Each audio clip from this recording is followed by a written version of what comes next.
외신에 보도된 우리 모습 살펴보는 밖에서 본 한국 코너입니다. 국제문제평론가 임상훈 씨 어서 오십시오. 네, 안녕하십니까? 네, 문재인 대통령의 방미, 한미 정상회담 외신들도 다들 보도하고 있죠. 네, 그렇죠. 미국 언론, 중국 언론, 일본 다들 언론들이 관심을 많이 보이고 있더라고요. 먼저 미국 언론부터 한번 정리해 볼까요? 네, 미국 언론들 역시 우리나라 언론들이 많이 이제 분석을 해놨던 것에서 아주 크게 비슷하겠죠, 그렇죠. 예. 크게 벗어나는 그런 건 없습니다. 우리나라 언론들 워낙 분석 잘 해놓으셨더라고요. 그러니까는 이제 크게 우리가 보자면은 여태까지 이제 한미 외교 관계를 찰떡 공조 여기에 이제 많이 맞춰가지고 거기서 벗어나면 어떤 큰일 나는 것처럼 많이 우리가 인식을 하는 경향이 있는데 예. 꼭 그럴 것까지 있냐? 그 두 나라가 안 맞을 수 있는 것이 있다. 근데 특히 이번 같은 경우에는 두 정상의 스타일도 그렇고 외교적으로 조율을 해야 될 사항들이 있다. 이런 분석들이 많이 있었습니다. 예. 먼저 29일자 USA Today 미국 신문이죠. 여기서 예. 어떤 내용도 나온다는 좀 읽어드리겠습니다. 이번 주 백악관에서 한미 정상이 만났을 때 문재인 대통령과 트럼프 대통령이 의견의 일치를 보지 못할 수도 있는 문제들이 산적해 있다. 지난 5월에 취임한 문 대통령은 북한과 김정은에 대해서 덜 대결적인 접근 방식을 취하기를 원한다. 예. 이와 반대로 트럼프 대통령은 김정은의 핵 및 미사일 개발을 저지하기 위해서 경제 제재, 군사 조치 위협을 통한 최대한의 압박을 추구하고 있다. 이렇게 얘기를 하면서 덜 대결적인 접근 방식과 최대한의 압박. 네. 요게 차이가 있다. 그거죠. 네. 이제 조율을 해야 될 거다. 이제 이런 이야기를 하면서 이제 29일, 30일 만나게 되는데 그런 이견을 둘러싼 싸움을 피하는 것이 유익할 것으로 생각할 수 있다. 어떤 우호적인 관계 구축을 위해서 노력을 할 수도 있을 것이다. 이제 이런 예상을 해 놨습니다. 예. 정상회담이라는 게 원래 각자 입장이 있어도 정상회담 자리에서는 별로 이렇게 안 싸우고 네. 절충하는 그런 경우가 많으니까 그렇게 예상을 한 거네요. USA 네. 투데이도. 결국은 그러니까는 그 정상들이라 하더라도 각국을 대표한다 하더라도 어떤 그 개인적인 친분 이런 거를 쌓으면서 또 어떤 좋은 방향이 나오지 않습니까? 흔히. 그렇죠. 네, 그런 이야기를 많이 좀 했던 것 같고 특히 그래서 이제 그 맥락에서 28일자 뉴욕타임스 보도 예. 내용을 보면은 그런 얘기들이 좀 나와 있습니다. 백악관 관계자들은 트럼프 대통령과 문재인 대통령이 개인적인 친분을 형성해서 어떤 갈등이든 완화할 수 있기를 바라고 있다. 그런 이야기를 하면서 예. 트럼프 대통령 이야기를 좀 있습니다. 트럼프 대통령은 사안을 개인화하는 경향이 있다. 즉 다른 정상들과의 친분, 그다음에 합의를 이끌어내는 자신의 능력을 강조하는 것이다. 예. 사안을 개인화한다. 네. 예. 그래서 이제 지난 제프리 베이더라고 하는 이제 그 백악관의 현재 그 안보 담당 특별 보좌관인데요. 이런 이야기를 한 것을 이제 실었습니다. 지난 몇 달간에 비해서 우리가 보아온 관계와 비교할 때 더 난항을 겪을 것이다. 그러니까 현 백악관 안보 담당 보좌관이 아니고 오바마 행정부에서 했던 그 인물인데 제프리 베이더. 네. 그러니까 과거에 비해서 더 난항을 겪을 것이다. 이런 예상이 우리도 많이 했었죠. 그런 얘기가 있는데 근데 이런 얘기도 있습니다. 베이더 역시 전 백악관 보좌관 이야기인데요. 문 대통령이 처음엔 트럼프 대통령과 좋은 관계를 형성하는 것을 바랄 것이다. 바라죠. 그리고 백악관도 분명 이와 같은 것을 원할 것이다. 예. 이렇게 예상을 했습니다. 네. 당연한 이야기겠죠. 싸우러 가는 게 아니니까요. 그렇죠. 예. 그러면서 이제 이런 이야기도 있네요. 역시 같은 뉴욕타임스 신문 안에 있는 내용입니다. 백악관의 일부 인사들의 견해에 따르면은 문 대통령의 당선은 한국에서는 정치적인 대변화와도 같은 것이다. 이는 특히 북한과 지금과 같은 형태의 관계를 형성하는 것을 바라는 청년층 유권자들의 승리이기도 하다. 그러니까 다른 형태의 관계를 바라는 남북 관계가 달라지기를 바라는 네. 청년층 유권자들의 승리이기도 하다. 일부 사람들은 심지어 이를 한국판 브렉시트라 칭하기도 한다. 이런 얘기는 좀 처음 들어보는데 저도 처음 들어봤는데 미국에서는 이런 얘기가 또 나오는 모양입니다. 예. 그런 이야기들이 있고 그다음에 미국의 다른 언론들도 많이 있습니다만은 경제 관련 네. 이야기도 있습니다. 그러니까는 이것은 블룸버그 통신인데요. 28일자입니다. 예. 한국이 트럼프의 무역 위협 잠재하기 위해서 재벌 총수 동행. 이 제목이 괜찮네요. 네. 무역 위협에 잠재우기 위해 재벌 총수들이 같이 간다. 네. 그래서 재벌 총수들이 좀 도움을 줄 수 있지 않을까 뭐 이런 예상인데요. 이런 내용들이 있습니다. 이번 주 미국 방문을 앞둔 문재인 대통령이 직면한 과제는 트럼프 대통령이 불만을 갖고 있는 또 다른 협상, 그러니까 2012년 한미 자유무역협정 FTA죠. 여기에 대해서 트럼프 대통령이 문제 삼지 않게 하는 것이다. 예. 과거 이제 그 트럼프 대통령이 그런 얘기를 했었지 않습니까? 그렇죠. 뭐 헐업을 끔찍한 협상이다. 그 한미 FTA를 이끌어서 일방적인 협상이다. 이런 이제 비난을 한 바 있었는데 이제 그 점을 지적을 하면서 근데 이제 블룸버그 통신이 이런 지적도 했습니다. 그러니까 한미 FTA 발효 전부터 한국의 대미 무역 흑자는 2배로 증가했었다. 이제 그런 얘기 지적을 한 바 있고요. 그러니까는 FTA 때문에 갑자기 미국이 어떤 그 불리한 상황으로 갔다는 건 아니라는 그런 이야기를 했습니다. 그러면서 한국 정부는 이번 한미 정상회담이 무역이 아니라 북한의 핵 개발과 관련된 안보 이슈에 초점이 맞춰지길 희망하고 있다. 네. 그러나 한미 정상이 한미 FTA 문제를 거론하지 않고 지나가기는 어려울 것으로 보인다.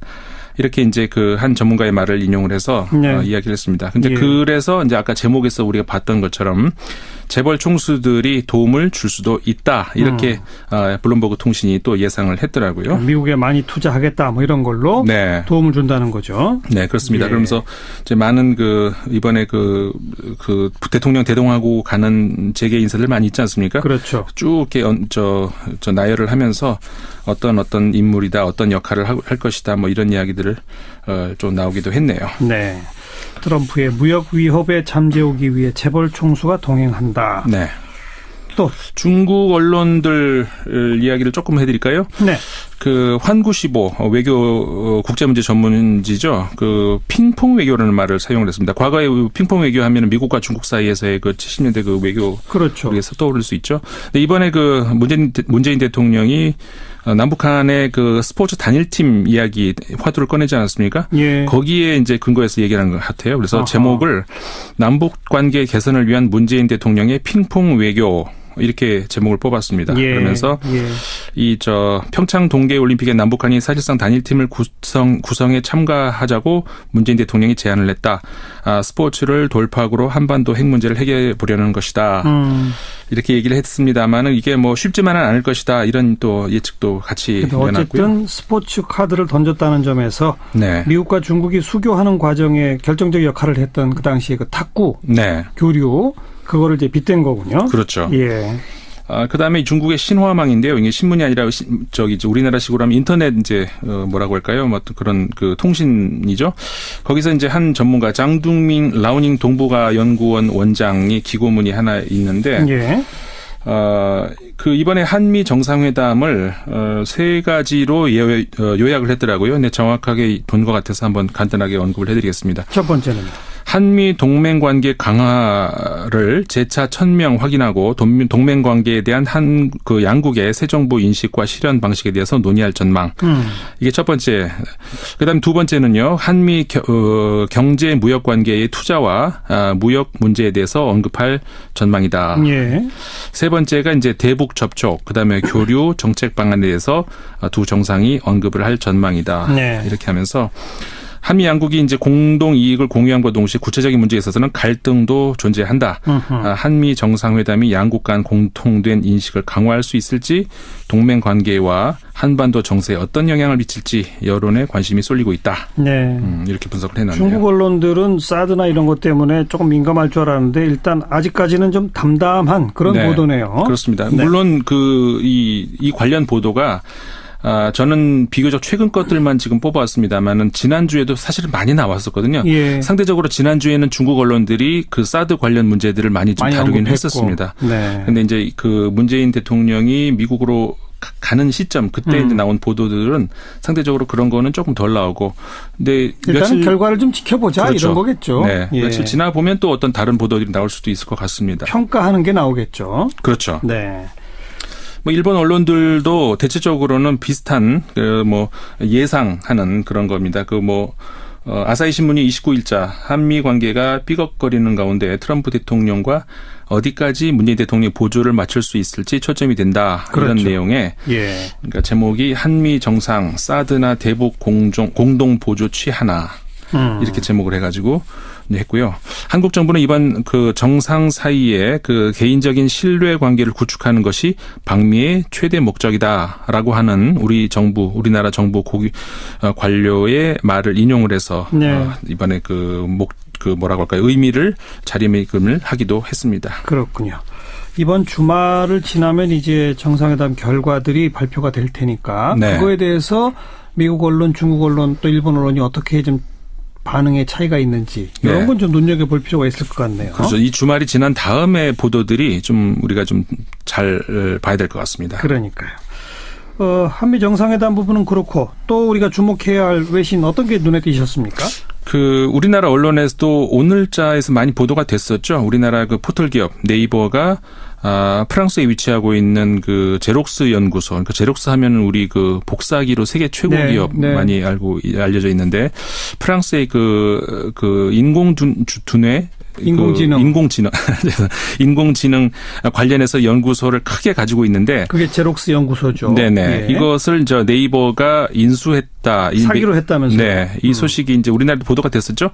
네. 이 관련해서 이제 프랑스 언론이 또 그 과정을 조명한 기사가 있어서 하나 소개를 해드리겠는데요. 그래요. 프랑스 전 정권에서 그 한국계의 그 장관 한 분 있었죠. 플레르 펠르랭 장관이라고. 여성 장관. 네, 여성 장관. 아주 젊고 아주 그 유능한 장관이었었는데. 그분이 결정적인 어떤 조언을 했다. 그런 내용이 있습니다. 그래서 이제 그분의 조언으로 해가지고, 그러니까 물론 이제 이 네이버에 대한 소개를 이제 쭉 했고. 조금만 읽어드리면 프린터 부문 미국 최고 기업인 제록스가 프랑스 그르노블에 있는 자사 연구소를 매각하려 한다는 것을 알게 된 플레르 펠르랭 대표는 네이버에게 관심을 가져줄 것을 권고했다. 플레랭 대표는 20여 개국의 다른 나라에 온 60여 명 연구원들과 엔지니어들을 구성된 연구팀을 인수한다는 것은 드문 기회다. 이렇게 얘기하면서 정보를 줬다는 거죠. 그러자 네이버는 즉각 그 기회를 놓치지 않고 그르노블의 제록스 센터에 매입 계약을 맺기 위해서 프랑스로 왔다. 네. 그렇게 하면서 이제 굉장히 이 성사가 되는 데 있어서 펠르랭 전 장관이 어떤 그 역할을 했다는 것을 또 보도를 했네요. 네, 전 장관이면서 지금은 네이버도 출자한 이 코렐리아라고 하는 그 한국 자본이 유럽에 진출하는데 교두보가 되는 코렐리아 캐피털의 현재 대표인 거죠. 네, 맞습니다. 바로 이제 그 대표 신분으로 이렇게 좋은 이 연구소가 있으니 어떤 한번 연결을 시켜보자 이런 역할을 했다는 거로군요. 네, 맞습니다. 그러면서 네이버 랩스 유럽이라고 아마 그 명칭이 변경되는 모양인데, 그러니까 네이버가 이제 유럽으로 진출하기 위한 그 여러 가지 다각적인 노력을 아마 지금 하고 있는 것 같더라고요. 그런 어떤 하나의 그 일환으로 이렇게 이제 소개를 하고 있습니다. 네. 그래요. 뭐 일본에는 일찌감치 전출을 해가지고 그 라인이라고 하는 메시 서비스로 자리를 잡았는데 이제 유럽에까지 활동 영역을 넓혀보겠다는 네이버. 제록스 연구소랑 어떤 시너지를 낼지 앞으로 좀 봐야 되겠네요. 네, 그렇습니다. 또 다음 어떤 보도가 있습니까? 그 봉준호 감독 영화 옥자 있죠. 이게 이제 여러 가지 논란도 있었고 지난번에 그 프랑스 칸느 영화제에서도 어떤 논란이 있었죠. 근데 이번에 최근에 이제 전 세계적으로 이제 인터넷을 통해서 이렇게 공개됐지 않습니까? 넷플릭스의 그 새로운 방식이죠. 그러니까는 그 영화 배급에 있어서 새로운 방식. 좀 낯설 수 있는데 이제 그 논란에 대해서 여러 가지 얘기 있었습니다만은 그 내용, 영화의 내용 가지고 또 많은 보도가 있는데 굉장히 호평들이 많이 나왔습니다. 평가가 좋아요? 네. 몇 가지 좀 소개해드리면 미국의 로스앤젤레스 타임스, LA 타임스가 28일자 봉준호 감독의 새 영화 옥자는 현대판 과학기술이 첨부된 마법과 오래된 포근함이 함께 어우러진 판타지 이야기다. 이 혁명적인 영화는 시대에 맞춰서 현대식 스토리텔링과 모험과 평화가 함께 공존한 감성을 자랑한다. 이런 얘기가 있고요. 봉 감독은 표현의 거장이며 코미디, 멜로, 액션 사이를 자유롭게 넘나드는 기술을 보여준다. 이런 소개가 있고요. 그다음에 프랑스의 르몽드에서도 같은 28일자입니다. 이 관련 이야기가 있는데 제목이 있더라고요. 모두에 맞서는 야수와 그의 미녀.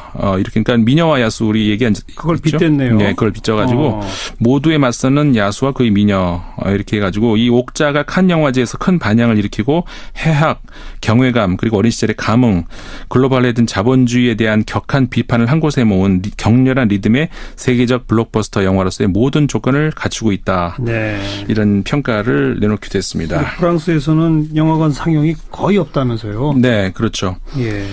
그러면서 이번에 보니까는 그 프랑스에서 봉준호 감독의 또 역시 그 대작이었죠. 살인의 추억. 네. 그게 이번에 재개봉된 모양이더라고요. 아, 그래요? 네, 그러면서 그 이야기를 또 같이 또 소개를 하기도 했는데, 네. 뭐 그 부분도 조금 소개를 드리면 이렇게 돼 있습니다. 군사 정권이 끝나지 얼마 안 되는 시기에 한국을 배경으로 해서 이 영화는 사건 해결에 쩔쩔매는 경찰의 무능력을 보여주고 당시 경찰의 횡포를 증언하고 있다. 민주화와 자유화 운동이 완전히 없애지 못한 그리 오래되지 않은 시절의 희생자들을 어떻게 해야 할 것인가라는 질문을 던지는 영화다. 이런 평가를 했습니다. 네. 그 외에도 뭐 프랑스 언론들이 굉장히 좋은 평들을 많이 했고요. 칸느에서 또 호평을 받아서 그런지 프랑스는 살인의 추억 재개봉까지를 포함해가지고 완전히 봉준호 주관처럼 돼 있는 모양인데. 네, 봉준호 감독이 사실 우리나라 몇몇 감독이 있죠. 그 김기덕 감독도 그렇습니다만은 프랑스에서 굉장히 거장 대접을 받습니다. 네, 네.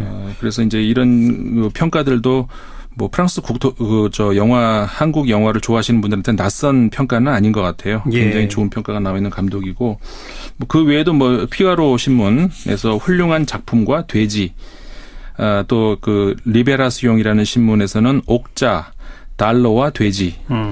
그러니까 이게 사실은 저도 영화를 보지는 않았습니다만은 굉장히 재밌는 것이 영화를 제작하는 과정 자체가 논란이 됐었는데. 그렇죠. 이 봉준호 감독이 의도적인, 그러니까 고의적으로 이런 논쟁을 뭐라고 할까, 불러일으키려고 하는 그런 것이 있다는 그런 그런 분석들이 많이 있더라고요. 특히 이 르베라스용, 프랑스의 르베라스용 신문 같은 경우에는 이런 그러니까 넷플릭스 같은 이런 회사의 전통적인 영화 배급 경로인 영화관 개봉이 아닌 이런 회사에서 하면서 이러한 논란은 봉준호 감독의 영화 옥자보다 더 적절한 영화는 없을 것이다. 이 논란을 이제 보여주기 위한. 예. 왜냐하면 이 영화는 이미 고의적으로 이런 논쟁을 내포하고 있기 때문이다.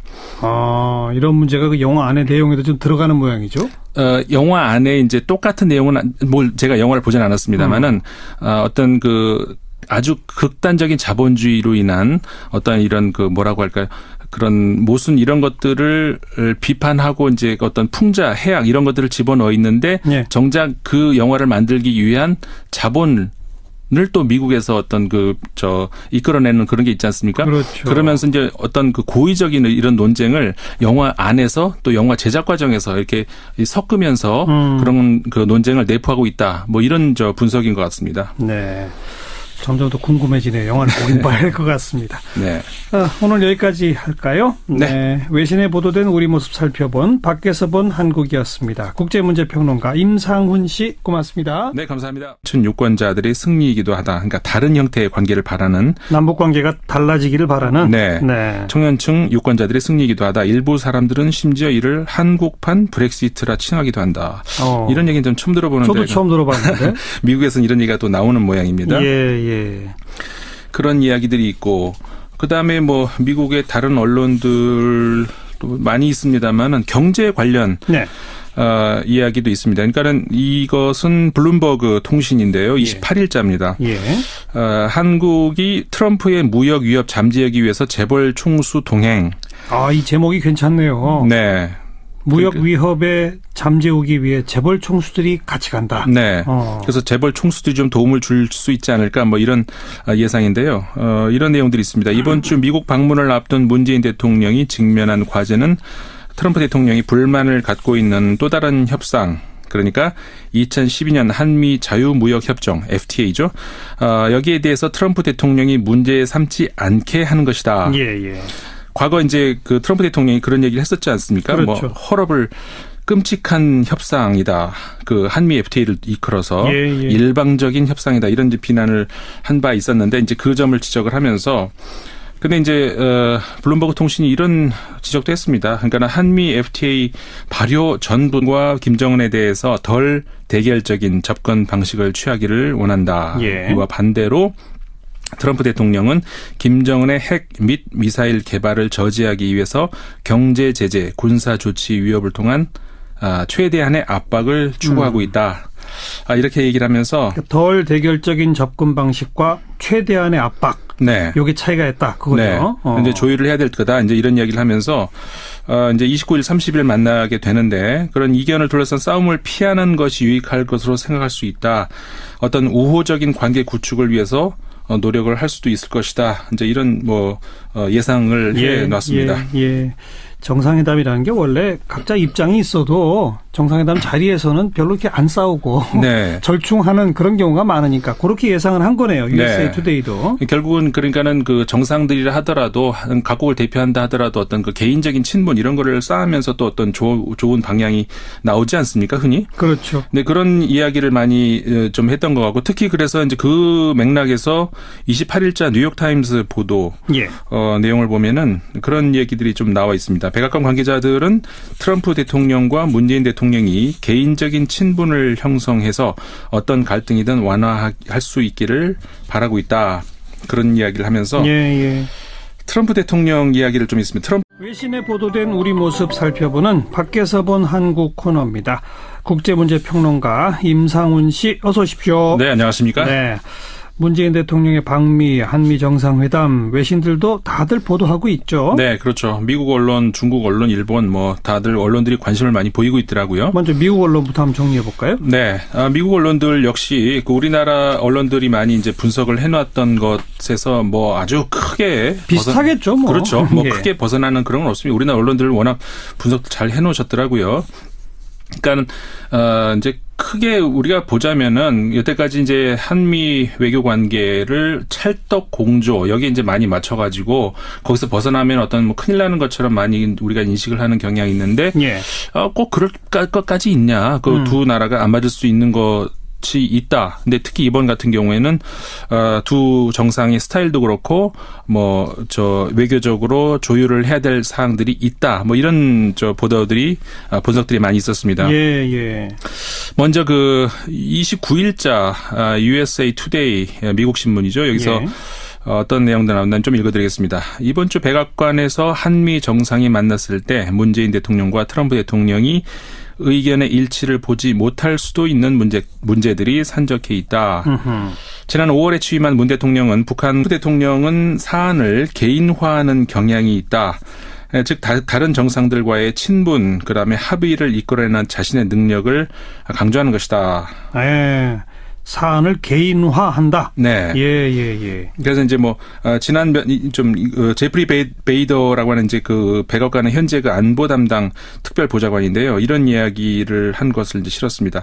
지난 몇 달간에 비해서 우리가 보아온 관계와 비교할 때 더 난항을 겪을 것이다. 그러니까 현 백악관 안보 담당 보좌관이 아니고 오바마 행정부에서 했던 그 인물인데 제프리 베이더. 그러니까 과거에 비해서 더 난항을 겪을 것이다. 이런 예상이 우리도 많이 했었죠. 그런 얘기가 있는데 근데 이런 얘기도 있습니다. 베이더 역시 전 백악관 보좌관 이야기인데요. 문 대통령이 처음엔 트럼프 대통령과 좋은 관계를 형성하는 것을 바랄 것이다. 바라죠. 그리고 백악관도 분명 이와 같은 것을 원할 것이다. 이렇게 예상을 했습니다. 당연한 이야기겠죠. 싸우러 가는 게 아니니까요. 그렇죠. 그러면서 이제 이런 이야기도 있네요. 역시 같은 뉴욕타임스 신문 안에 있는 내용입니다. 백악관의 일부 인사들의 견해에 따르면은 문 대통령의 당선은 한국에서는 정치적인 대변화와도 같은 것이다. 이는 특히 북한과 지금과 같은 형태의 관계를 형성하는 것을 바라는 청년터 그 전부터 한국의 대미 무역 흑자는 두 배로 증가했었다. 그런 얘기 지적을 한 바 있고요. 그러니까는 FTA 때문에 갑자기 미국이 어떤 그 불리한 상황으로 갔다는 건 아니라는 그런 이야기를 했습니다. 그러면서 한국 정부는 이번 한미 정상회담이 무역이 아니라 북한의 핵 개발과 관련된 안보 이슈에 초점이 맞춰지길 희망하고 있다. 그러나 한미 정상이 한미 FTA 문제를 거론하지 않고 지나가기는 어려울 것으로 보인다. 이렇게 이제 그 한 전문가의 말을 인용을 해서 이야기를 했습니다. 근데 그래서 이제 아까 제목에서 우리가 봤던 것처럼 재벌 총수들이 도움을 줄 수도 있다. 이렇게 블룸버그 통신이 또 예상을 했더라고요. 미국에 많이 투자하겠다 뭐 이런 걸로 도움을 준다는 거죠. 네, 그렇습니다. 그러면서 이제 많은 이번에 그 대통령 대동하고 가는 재계 인사들 많이 있지 않습니까? 그렇죠. 쭉 이렇게 나열을 하면서 어떤 인물이다, 어떤 역할을 할 것이다, 뭐 이런 이야기들을 좀 나오기도 했네요. 네.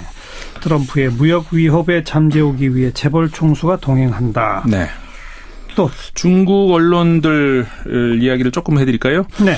그 환구시보 외교 국제문제 전문지죠. 그 핑퐁 외교라는 말을 사용을 했습니다. 과거에 핑퐁 외교하면 미국과 중국 사이에서의 그 70년대 그 외교